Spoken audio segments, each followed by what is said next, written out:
My name is Femi Agbayewa, and I am the one.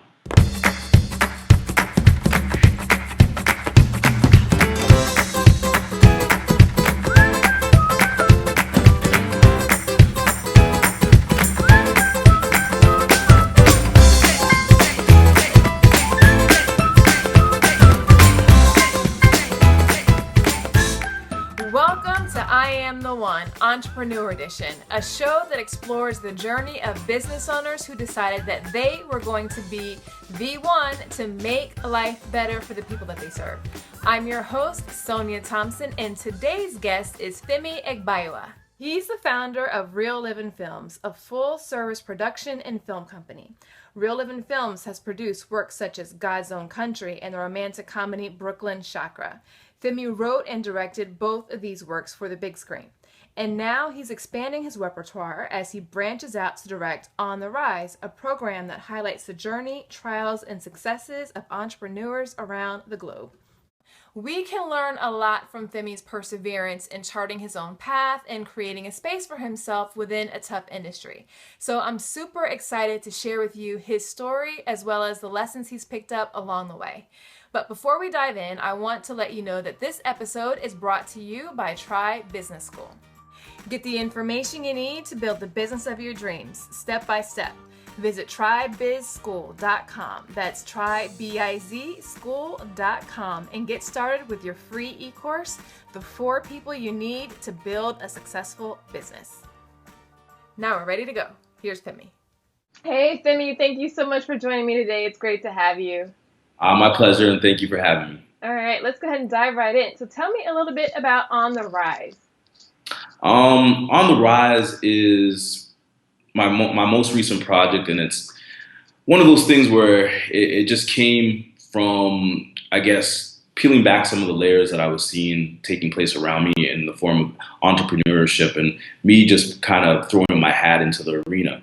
It's a show that takes young African entrepreneurs and we place them within a kind of a hip talk show kind of setting where they can express their dreams, their aspirations, their motivations, and last but not least, what got them to this point. So I really want to develop a show that was engaging and accessible to other entrepreneurs because I think we're all a community and we have an opportunity to kind of fill in the blanks for each other. And I think the key to that is by information, platforms, and access. Absolutely. So how does this fit into your larger business, which is Real Livin Films? It's connected, but how does it fit? Right from the start, when I first started Real Livin Films, one of the things that I saw, and I'm Nigerian, born in Nigeria, a lot of times when I was growing up, I didn't really see a positive image that was being projected from, an African point of view. So Real Livin Films is a full-service production film company, and what we do is we make universal stories from an African perspective. So this falls right in line with that in terms of being able to provide imagery and narratives that kind of go beyond what you're seeing on a mainstream front. Now, with that said, I don't want to be seen as just an alternative. I want to also, look at it as like we are a voice and we are kind of carving ourselves. We're carving a niche, well, not necessarily a niche, but we're carving a space for ourselves that is unique on its own. Right. No, so you saw the unique problem there, which weren't the images there that were positive and that looked like you. Mm-hmm. What made you decide that you were going to be the one to fill that void in the marketplace? And that's a great question. And I think a lot of times when I used to be on the other side of that question, I'd be the one listening or asking that question. The answer would always seem that it was just very quick. Well, I decided. I'm gonna be honest. It took some time before I gathered up that courage and just the understanding of what I wanted to do. Because yes, there's a problem, but how do you approach it? And is your solution going to be effective in solving it? So for myself, it took a little bit of time, but it came across when I was actually meeting other entrepreneurs, hearing the passion, realizing I had a skill set that if we connected, we could actually make this work. So I would say it wasn't necessarily me coming up with the solution. It was more entrepreneurs such as yourself and having these discussions. I said, wow, I have something here, because end of the day, when you really look at it, I was coming at it from kind of a film point of view. And these are some of the things I look for in the stories that I want to produce and direct and write. I want to see passion. I want to see emotion. I want to see excitement, energy, and these are all the things that I was seeing reflected to me when I was speaking with other entrepreneurs. So to me, it made sense. Okay, so no, that's good that you decided to do it, and you went to and took a thoughtful approach to it. Now, what were your life circumstances before coming into this? I mean, deciding to do a show, sometimes that can be a big deal, but let alone deciding to do a movie. I mean, these are high production value things. Yeah. Like, what were your circumstances? Did you have a bank account full of cash? I mean, what was going on before you got started with these things? I'm going to take you way back to the beginning when it first really started, and that was before I really got a handle on how this business actually worked. Initially, I was working in an immigration center, and that was helping immigrants that were new to Canada finding work. And so from there, I kept hearing the same story over and over again. People would come with a high educational background, and they'd arrive here and they couldn't find work. And sometimes they'd fall in between the cracks, and crime would kind of suck them up. And then for me, I would never hear this story. You only heard the success stories. So I wanted to actually tell a story that kind of was not necessarily a catch-all story, but it was just a story that wasn't necessarily being focused on. So from that point of view, I was self-financed. So I took my money that I was making at the company, and every single penny went into this film. And, at that point, you kind of sit back and you say, ta-da. And then the world doesn't blink. The world is like, okay, that's great, but my circumstances didn't necessarily change. And so for me, I had to kind of take another approach where I looked at it and I said, let me look at my successes, what went right and what went wrong. And I want to capitalize on what went right. And then I want to kind of correct what went wrong. So a lot of it is self-finance. You have to work 2 to 3 jobs, and I've done that. And sometimes because if you're effectively networking, you'll run into financing sources, and they'll fill in the blanks just because they believe in you and believe in your vision. Now, you mentioned something that happens to a lot of entrepreneurs. You work hard, you put all your blood, sweat, and tears into something, you put it out there, like you said, you say ta-da, and nobody blinks. So What made you decide to keep going instead of just saying, all right, enough, let me go back and just keep working, doing something else that'll be more stable, more steady? I think a lot of that had to do with my support system. Obviously, a lot of it is, what's inside of you. If that passion burns deeply, it's something that you're enjoying. So maybe the payoff isn't necessarily in the beginning financial, but it is rewarding in the sense that. And I think I'll give you a little something that my mother told me during that particular point in time. I'd written 2 scripts and I didn't finish both. And then she got on me and she said, well, why didn't you finish one of the 2? And I said, well, it wasn't right. She's like, well, the mark of success is when you can start something and finish it. And I've always held that. So if you can start something and you can see it all the way through, that in itself is a measure of success. So that was always very, very important for me to start something and finish it. And I love that feeling, knowing that I had something in my mind, I brought it to fruition, and I put it out there in the world. Whether it caught fire or not, for me, the enjoyment was actually the whole process from A to Z. That's where I really, I find my excitement. No, that's very good. And it's always good to listen to your mother, especially when they have such wise advice like that. We're going to have to edit this part out. So what was your biggest fear when it came to getting started on this process? I mean, entrepreneurship can be quite scary. So what was fear that was eating at you? I think my biggest fear was just what was in my mind and looking in the mirror. Like, you create these expectations that may not be real. And then inside of those expectations are fears that you think all of a sudden, well, if this doesn't work, that's it, I'm over. Everything has to be perfect. It's not perfect. It's not working. So when you start really hyping yourself up or building yourself up, you don't enjoy things, but you also create a mountain out of a molehill. So as an entrepreneur, and as you get a little bit further down the line, one of the things you start to realize, nothing goes perfect. And that's part of it. That's part of it. And how you adjust.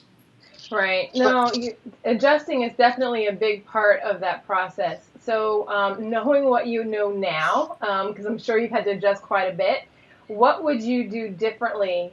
What advice would you give to your younger self at the point in which you're starting out? My younger self, I'd say enjoy the moments. I think a lot of times I'm just, when I was younger, I was speed racing. I wanted to get to a specific destination. my idea of success. I wanted to get there as fast as possible.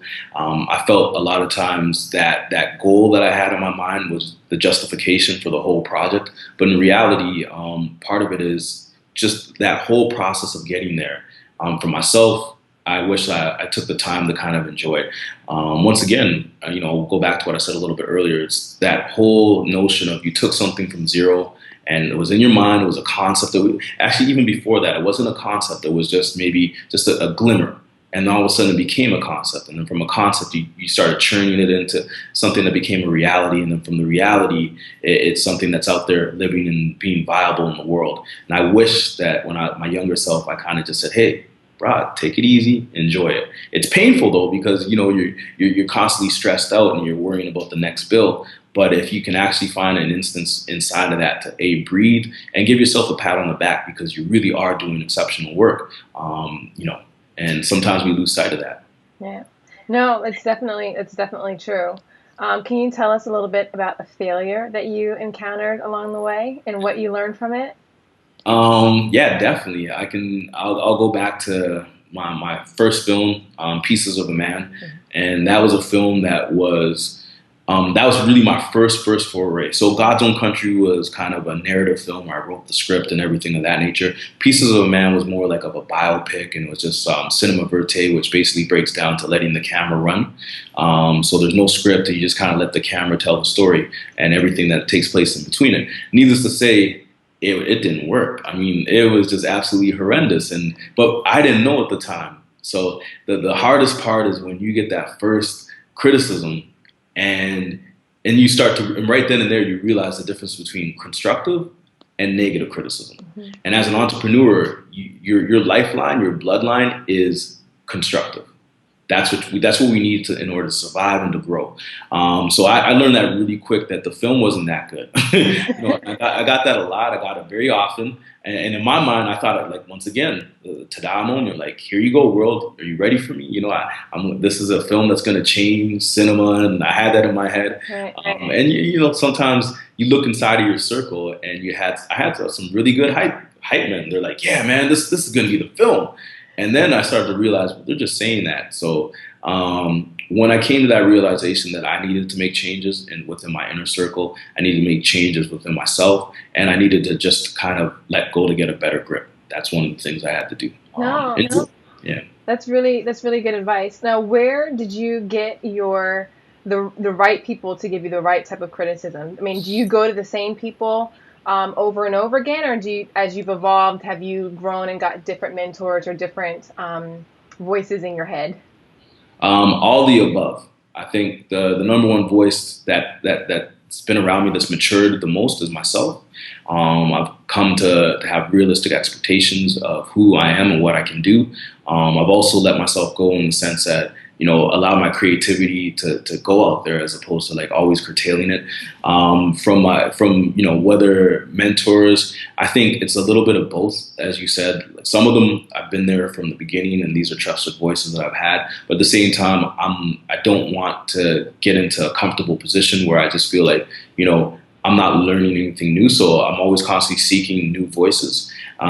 It's trial by error sometimes. And at this particular point in time, I trust my intuition. So if I feel that there's a connection between myself and someone else, then I explore that connection. If I feel it doesn't feel right, then I don't explore it, because part of it is these are collaborative processes. We're going to be working with these people, working alongside of them. And so you have to have that collaboration and feel comfortable.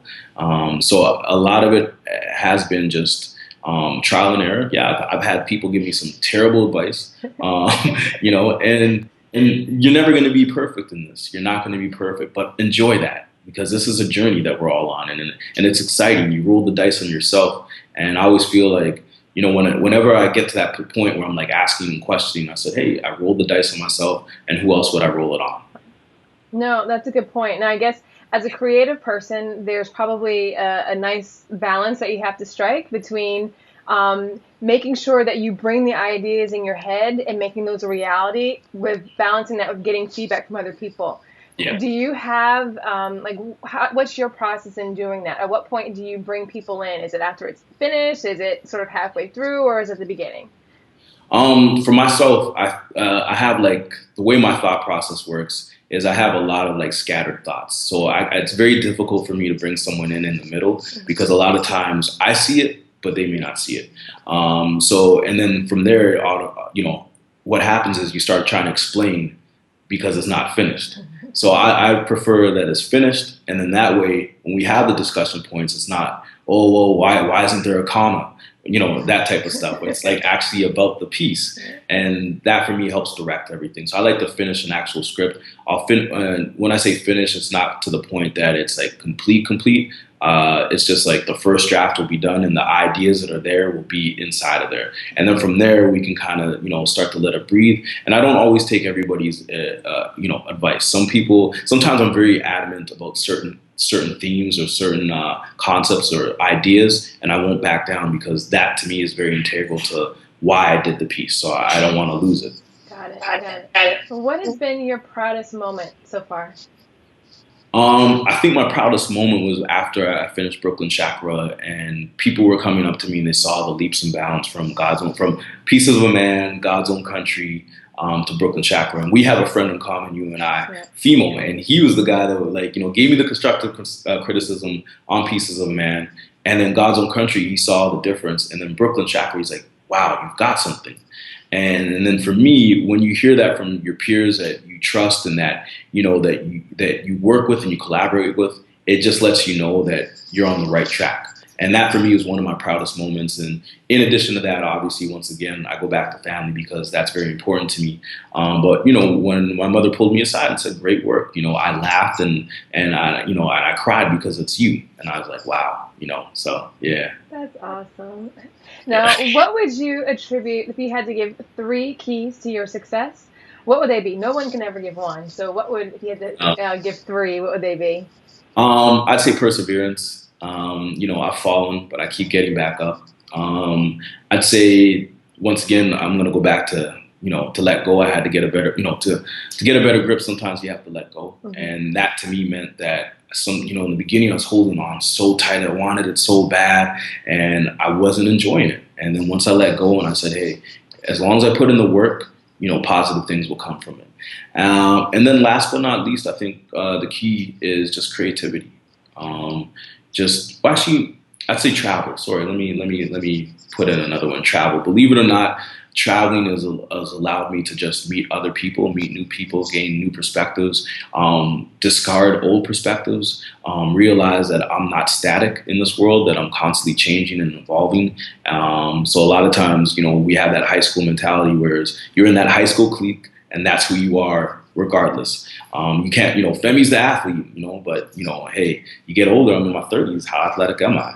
So end of the day, I've always been changing and evolving. And I think traveling is reminding me of the fact that Femi is as a work in progress.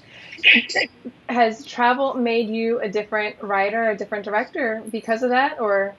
Yeah, definitely. I feel like when I travel, I pick up on little things that I wouldn't normally see in my day-to-day life. Sometimes you get so used and tuned into specific, I wake up, if I'm in Toronto, a lot of times I know what the conversation and how my day is going to play out. But if I'm in, let's say, Johannesburg or Cape Town, I don't know how my day is going to play out. I don't know what conversations I'm going to have. And even if I have the same conversation I have in Toronto, people answer it very differently. There's different answers to the question. So as a writer, I take all that in, and it's all experience. And those experiences, I always feel like I kind of channel from what I see in the world. I put it through the pen, or in this case, the computer, and that's what you get. So it's helped round me out as a writer, a lot. Yeah, I found the same thing. It does wonders, and you can't actually even quantify the value of what travel can bring to you. You can't. Change your perspective whenever you get a chance. Totally. All right. Well, what can we expect to see from you in the future? You've got On the Rise right now. Any other hot projects? As right now, the main focus has been On the Rise, simply because we're about to enter in the production of our first season, which is really exciting. We're going to be shooting. Right now, tentatively, we have 4 African countries that we're going to be shooting in country. We're going to do 12 episodes in each one. So we're looking at Ghana, Kenya, Nigeria, and then we're also looking at a francophone country, which is really important for me. I want to make sure that once again it's accessible and universal. So that's really what's taking up most of my time. I do have some projects on the side burner. I'll never say the back burner because they're actively, so they're on the side burner, and those ones are going to be more on the film side of things, and I'm really excited. So I have a sitcom that I'm working on also, and I think what you guys can expect of just more dynamic things and more collaborations, and doing more interviews like this with people like you, and being excited and just enjoying the moment. So I guess the question that's probably on everybody's mind is, do you have a part for me in your next movie?